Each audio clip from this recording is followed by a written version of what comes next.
김건희 씨가 구속된 이후 처음으로 특검 소환 조사에 출석했습니다. 주가 조작, 공천 개입, 건진법사 청탁 의혹 등에 대한 수사가 이어질 거로 보이는데요. 핵심 피의자들에 대한 수사도 속도를 내고 있는 특검 상황, 홍정석 변호사와 함께 이야기 나눠봅니다. 안녕하십니까? 안녕하세요. 예, 김건희 특검팀. 지금 김건희 씨가 구속된 이후 처음으로 김 씨를 소환해서 조사하고 있는데요. 네. 오늘 어떤 부분들 좀 중점적으로 볼까요? 오늘은 구속 후 첫 조사이기 때문에 아무래도 첫 단추를 잘 껴야 되지 않겠습니까? 예. 구속영장에 적시된 범죄 사실 위주로 오늘은 조사를 할 것으로 보입니다.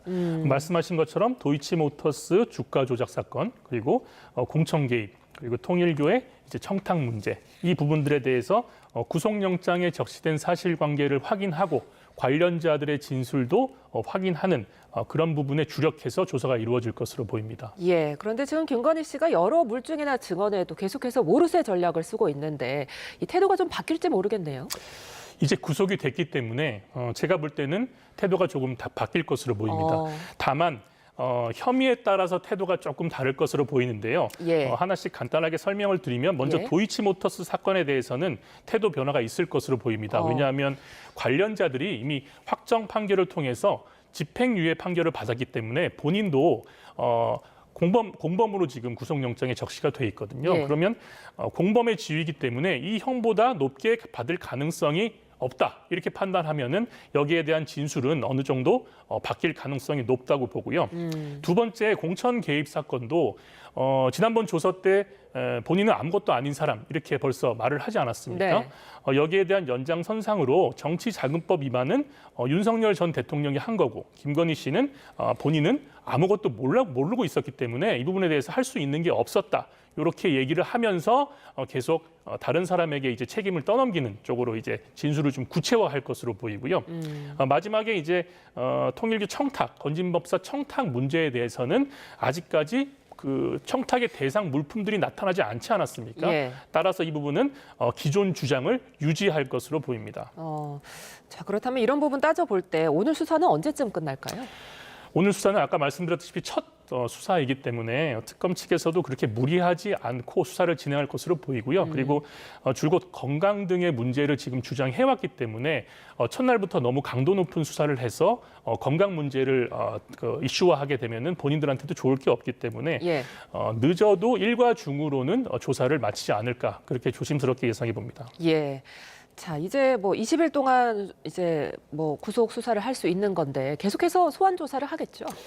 예, 제가 파악한 바로는 지금 그 구속된 윤영호 전 세계본부장 있지 않습니까? 통일교회. 예. 윤영호 씨가 진술을 아주 많이 구체적으로 하고 있다고 합니다. 따라서 윤영호 씨 진술, 예전에 최순실 특검 때 약간 장시호 씨가 떠오르는데요. 그것처럼 지금 진술 부분에서 바뀌고 있는 부분들이 많고, 그렇게 예. 되면은 추가적으로 확인해야 될 사항들이 많이 생기지 않겠습니까? 네. 따라서 말씀하신 것처럼 김건희 씨는 이후에도 여러 차례 소환이 될 가능성이 높아 보입니다. 예. 자, 이제 사안별로 좀 살펴보면 김건희 씨에게 반클리프 목걸이를 줬다고 서희건설에서 지금 자수서를 쓴 상황입니다. 근데 여기에 이 목걸이 외에 브로치와 귀걸이도 줬다고 지금 알려지고 있는데 이 부분은 구속영장에 포함되지 않은 부분이잖아요. 그렇다면은 이 부분에 대한 조사는 이번에 어떻게 할까요? 예, 말씀하신 것처럼 구속영장에 포함되지 않은 이유는 그때만 해도 이 부분이 그렇게 이슈가 되지 않았고 네. 수사가 별로 된 부분도 없었는데 예. 김건희 씨 조사 당일에 진술한 것을 계기로 많은 그 사실관계들이 밝혀졌습니다. 그리고 말씀하신 것처럼 서희건설 회장 측에서 자수서를 냈고요. 다만 지금 자수서가 제출되고 그다음에 그게 어디서 나온 건지는 확인이 됐지만 예. 이것이 어떻게 건네졌고 어떤 목적으로, 어떤 청탁 목적으로 건네졌는지에 대해서는 수사가 아직까지는 제가 볼 때 많이 되지는 않은 상황이기 때문에 서희건설 측, 서희건설의 회장 측 조사가 이제 우선적으로 이루어져야 될 것으로 보이고요. 예. 조사가 이루어져서 어느 정도 사실관계가 정리가 되면 그때 이제 김건희 씨한테 이 부분에 대해서 수사가 이루어질 것으로 보입니다. 그렇다면 서희건설은 왜 이렇게 특검에 자백을 했느냐, 이를 두고 이제 해석이 분분한데 금품 제공자에 대해서는 처벌 조항이 없는 알선 수재 혐의를 좀 적용해 주길 기대하고 이렇게 협조를 한 거다, 이런 해석들이 있더라고요. 그런 해석은 약간 이제 섣부른 기대를 하는 것으로 보이는데요. 왜냐하면 예. 압수수색 영장 자체에 뇌물 공여가 이제 기재가 돼 있습니다. 따라서 알선수재가 되기를 바라는 것은 이제 그 당사자들일 테고요. 예. 특검은 이미 뇌물 공여로 보고 있는데 뇌물 공여를 넘어서 지금 여러 가지 언론 보도에서 나오는 것을 보면 윤석열 캠프에 사무실을 무상 지원했다. 이런 의혹도 있지 않습니까? 예. 그리고 관급 공사나 민간 공사를 대규모로 수주했다. 이런 의혹도 있습니다. 서희건설이 시장 점유율이 2021년 당시만 해도 33위였는데 2023년까지 18위로 급상승을 하게 됩니다. 이런 부분들도 특검에서 들여다보게 될 것 같은데요. 서희건설 측에서 자수를 한 가장 큰 목적은 따라서 이런 것들을 봤을 때는 이제 꼬리 자르기 목적이 아닌가 저는 그렇게 보고 예. 본인보다 일단 회사를 보호해야 되겠다. 이런 생각에서 자수서를 제출한 것으로 보입니다. 네. 그런가 하면 이제 명품 시계를 건넨 사업가 서모 씨도 있습니다. 이 서모 씨는 김 여사에게 자신이 충원을 했다가 손절을 당했다 이렇게 주장하고 있거든요. 그러면서 내가 수익을 본 게 없이 오히려 손해를 봤다 이렇게 주장하고 있는데 이런 발언에는 어떤 의도 있을까요? 사실 서모 씨의 발언이 이제 시시각각으로 새로운 것들도 나오고 예. 조금씩 바뀌는 것도 있는데 네. 저는 원천적으로 이 서모 씨의 이제 진술을 믿을 수 없다고 저는 보고요. 예. 본인에게 이제 유리한 쪽의 진술들을 이제 하나씩 언론에 나와서 얘기하는데 예. 전체적으로 봤을 때는 지금 이 서모 씨에게 적용될 수 있는 혐의가 제가 볼 때는 여러 가지가 있거든요. 예. 뇌물 공여라든지 뭐 업무방해, 조세포탈 뭐 많습니다. 이런 혐의가 이제 다양하고 본인에게 뭔가 피해가 클 것으로 이제 보이니까 예. 피해자 코스프레를 하기 위해서 여러 언론에 출연해서 본인 얘기를 하고 있지 않을까 저는 그렇게 생각하고 있습니다. 그러니까 되레 먼저 자기에게 유리한 쪽으로 좀 언론 플레이를 하려고 하는 거다. 네. 예. 자, 이런 상황 속에서 김건희 특검팀이 어제 국민의힘과 감사원도 압수수색을 했습니다. 전방위로 압수수색을 확대하는 모습이에요. 네, 맞습니다. 이 부분도 이제 본격적으로 수사를 이제 개시하고 확대하는 모습인데요. 여기에 대해서는 이제 확인해야 될 것들이 아직 많이 남아 있는 것 같습니다. 네. 중앙 당사를 압수수색한 가장 큰 이유는 제가 볼 때는 당원 명부를 확인하기 위해서인 것 같습니다. 예. 왜냐하면 통일교 교원들과 대조 분석을 해야 과연 이런 공천 개입이나 당원 명부, 당원 가입을 유도한 그런 정황들이 확인될 수 있기 때문에 그 부분에 확인을 하기 위해서 전방위적으로 압수수색을 하는 것으로 보입니다. 근데 지금 국민의힘이 굉장히 반발하고 있는데 야당을 압수수색한 것 자체가 이례적이라고 봐도 되는 겁니까? 지금 이례적이라고 하고 있는데 예. 제가 알기로는 과거에도 야당의 압수수색 사례들이 있었습니다. 2006년도에 노무현 정부 시절에도 한나라당 중앙당사 압수수색이 있었고요. 네. 2012년에는 통합진보당도 중앙당사가 압수수색됐었고 네. 22년도 당시에 민주당 중앙당사도 압수수색을 당했었습니다. 따라서 이 부분은 이제 범죄가 있는 경우에 압수수색을 당하는 게 이례적이다 이렇게 일방적으로 주장하기는 어려울 것 같고 지방 사무실들은 압수수색 사례가 더 다양하게 존재합니다. 이제 통일교 관여 여부를 확인하려면 아무래도 당원 명부가 있어야만 할 것 같은데 이 부분이 서로 합의가 될지 모르겠네요. 어제 15시간 대치 끝에 압수수색이 무산되지 않았습니까? 예. 지금 국민의힘의 사무총장이 특검이랑 협의를 하고 있는 것으로 알고 있는데요. 네. 아까 말씀하신 것처럼 당원 명부가 확인이 안 되면 네. 통일교의 그 교원들 명단과 대조가 안 되기 때문에 예. 과연 당원 모집을 강요하고 그 위법 행위를 저질렀는지에 대한 확인이 안 되지 않습니까? 예. 따라서 당원 명부에 대한 확보는 필수적이어야 되기 때문에 예. 계속 거부하더라도 특검 측에서는 압수수색을 계속적으로 진행할 것 같습니다. 예. 지금 국민의힘 압수수색을 통해서 건진법사 청탁 의혹 등을 이제 확인하려고 한 건데 이 외에 또 추가로 어떤 부분 확인할 수 있을까요? 지금 2022년 12월부터 지금 무더기 당원 가입을 했다는 이제 의혹 때문에 이제 수사를 하고 있는 것이거든요. 네. 거기에 이제 윤영호 씨와 건진법사가 이제 등장을 합니다. 예.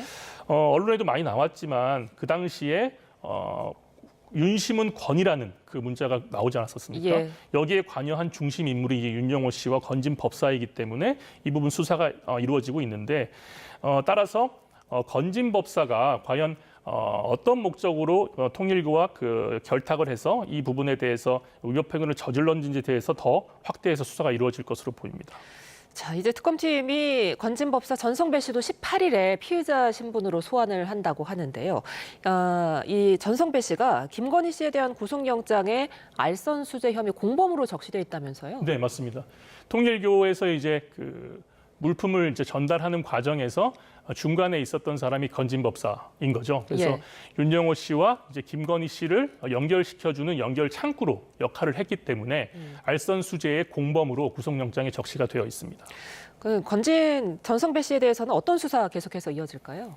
말씀드린 것처럼 통일교회 현안에 대해서 청탁을 했는지 네. 이 부분이 이제 구속영장에 적시가 돼 있었기 때문에 그 부분에 대해서 먼저 수사가 이루어질 것이고 아까 말씀드렸다시피 이제 당원 가입을 유도한 부분이 있지 않습니까? 예. 그 부분에 대해서도 어떠한 행위들에 관여를 했는지 수사가 이루어질 것으로 보입니다. 이제 김건희 씨가 구속이 된 만큼 뭐 전성배 씨도 그렇고 진술을 좀 다르게 할 어떻게 여지도 있을까요? 아까 말씀드렸다시피 지금 윤영호 씨가 진술을 굉장히 활발하게 하고 있다고 말씀드렸지 않습니까? 예. 거기에 따라서 이런 얘기들이 이제 나오게 되면 건진법사나 이제 여러 관련자들을 입장에서는 네. 진술을 본인이 알고 있는 것들을 얘기하는 거지 않겠습니까? 지금까지는 알고 있는 것들을 얘기를 안 하고 있는 상태라고 보시면 될 것 같은데 그런 것들을 결국에는 얘기할 만한 이제 계기들이 생기게 될 것이다. 저는 그렇게 보고 싶습니다. 알겠습니다. 자, 이번에는 내란 특검을 좀 살펴보겠습니다. 내란 특검은 김용현 전 국방부 장관이 북한 오물풍선 부양 지역 원점 타격 직접 지시를 한 정황을 지금 포착한 걸로 전해지고 있습니다. 합참 패싱을 의심하고 있다는데 이 부분 수사는 어떻게 이루어질까요? 예, 이 부분이 이제 그 진술이 극명하게 엇갈리는 부분인데요. 예. 김용현 씨는 이제 김명수 합참 의장을 패싱했다는 게 이제 주요 골자지 않습니까? 예. 여기에 대해서는 이제 말씀하신 것처럼 원점 타격이라든지 평양의 무인기 투입에 대해서 과연 합참 의장 패싱이 있었는지 그리고 합참 의장이 패싱되는 것은 군 체계상으로 있을 수 없는 일이거든요. 네. 따라서 그 부분에 대해서 이제 수사가 계속적으로 이루어질 것으로 보이는데 이 과정에서 그 이승호 합참 본부장 네. 그리고 김용대 드론 사령관의 진술이 극명하게 엇갈립니다. 따라서 예. 특검에서는 이 진술이 어떠한 부분이 사실인지에 대해서 밝히는 게 가장 여기서 핵심 포인트거든요. 예. 근데 아무래도 이게 군사 보안 문제고 그다음에 일반 이적죄에 해당하는지를 살펴보는 부분이기 때문에 예. 여기에 대한 수사가 사실은 굉장히 쉽지가 않겠죠. 따라서 관련자들의 진술이 굉장히 중요하게 작용을 하는데 예. 지금 그 사령관이나 본부장의 그 진술이 엇갈리고 있기 때문에 예.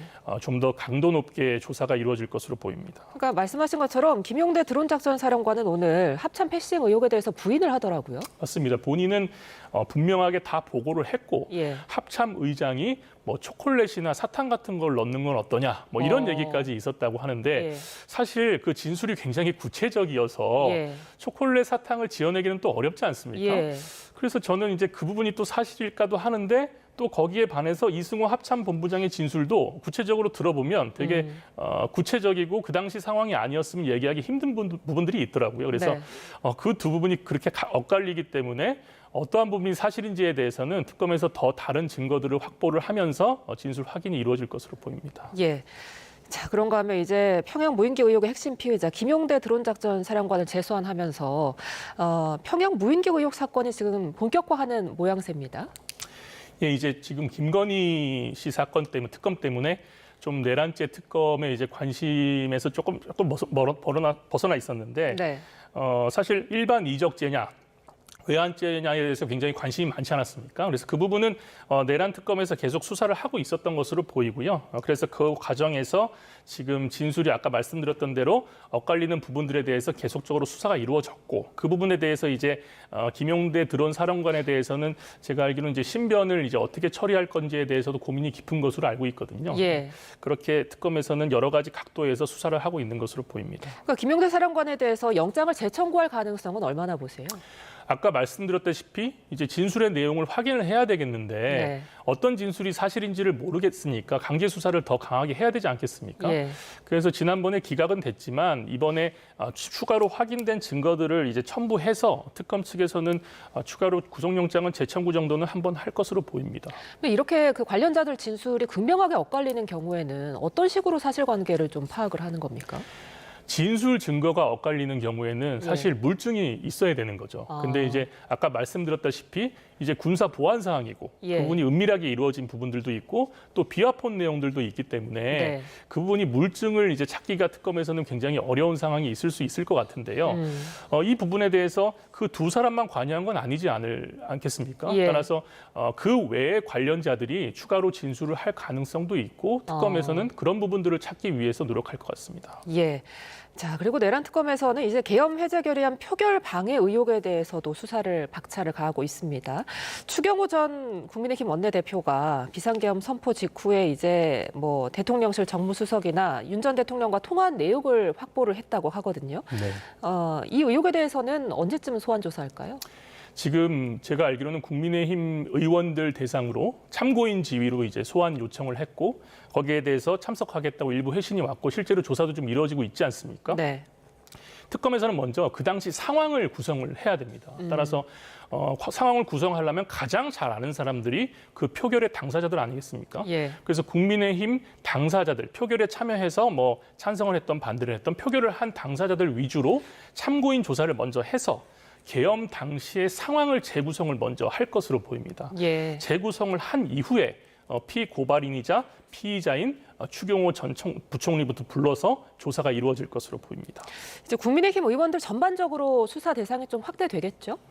예, 말씀드린 것처럼 지금 계엄 당시의 상황이 재구성이 완료되고 나면 계엄 해제 상황을 이제 방해하는데 어떤 관여도에 따라서 이제 소환이 이루어지겠지만 결국 그 대상에는 다 포함이 된다고 보셔도 무방할 것 같습니다. 예, 끝으로 최상병 특검도 좀 살펴보겠습니다. 박정훈 해병대 수사단장 표적 수사 의혹에 대한 조사도 본격화하고 있는데요. 지금 군 검사들을 불러서 조사를 했어요. 뭐 윤 전 대통령 등이나 이제 윗선 외압 여부를 규명하기 위해서겠죠? 맞습니다. 당시에 그 표적 수사 그리고 사건 기록을 회수에 관여한 정황 등 그리고 허위 사실 판단 부분에 대해서 영장을 적시하는 데 있어가지고 허위 사실이 포함됐다 이런 부분들을 특검에서는 주목하고 있는 것으로 보이거든요. 그래서 이 부분들에 대해서 어떤 사람들이 외압을 가했고 그 외압을 가하는 과정에서 어떠한 경위로 그런 것들이 이루어졌는지에 대해서 집중적으로 수사가 이루어질 것으로 보입니다. 관련해서 윤 전 대통령은 언제쯤 소환할까요? 윤 전 대통령은 어차피 소환을 통지하더라도 소환에 응할 가능성이 굉장히 낮지 않습니까? 따라서 소환 그 시기는 모든 수사가 거의 완료되고 이제 거기에 대한 혐의가 어느 정도 입증이 거의 다 됐을 정도 그리고 윤석열 전 대통령이 어차피 진술을 안 할 거지 않습니까? 그러면 피의자 조서에 질문지가 길어지고 답변은 굉장히 짧은 형태의 조서가 작성이 돼야 되는데 그 부분이 충실하게 작성된 이후에 소환 통지가 이루어질 것으로 보입니다. 알겠습니다. 오늘 말씀 여기까지 듣겠습니다. 지금까지 홍정석 변호사와 함께했습니다. 고맙습니다. 감사합니다.